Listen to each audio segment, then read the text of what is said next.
Pakistan's Defence Minister Khwaja Asif admitting and confessing Pakistan's history of supporting, training and funding terrorist organizations. The Pahalgam terrorist attack represents the largest number of civilian casualties since the horrific 26/11 Mumbai attacks in 2008. We reiterate that terrorism in all its forms must be condemned unequivocally. Thank you, Chair.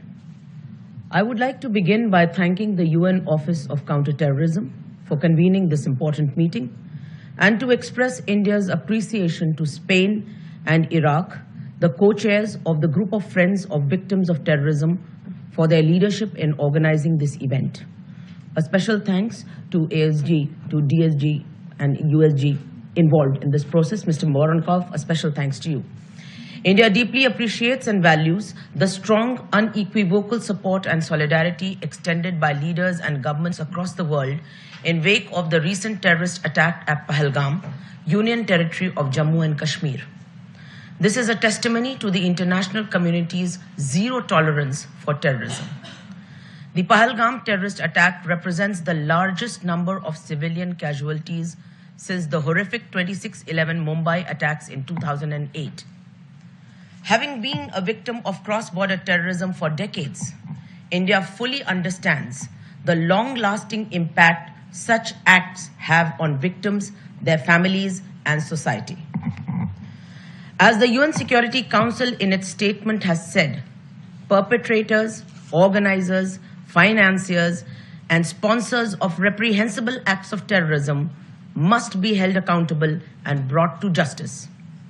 Acts of terrorism are criminal and unjustifiable, regardless of their motivation, wherever, whenever, and by whomever committed. We reiterate that terrorism in all its forms must be condemned unequivocally.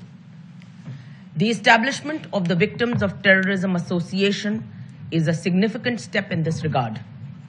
It will create a structured, safe space for victims to be heard and supported. India believes that initiatives like Bhutan are essential to strengthening the global response to terrorism, ensuring that victims remain at the center of our collective efforts. Thank you. Thank you, Madam.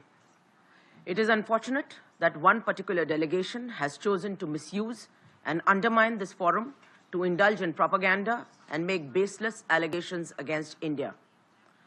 The whole world has heard Pakistan's Defence Minister Khwaja Asif admitting and confessing Pakistan's history of supporting, training and funding terrorist organizations in a recent television interview. This open confession surprises no one and exposes Pakistan as a rogue state fueling global terrorism and destabilizing the region. The world can no longer turn a blind eye. I have nothing further to add. Thank you. Subscribe to One India and never miss an update.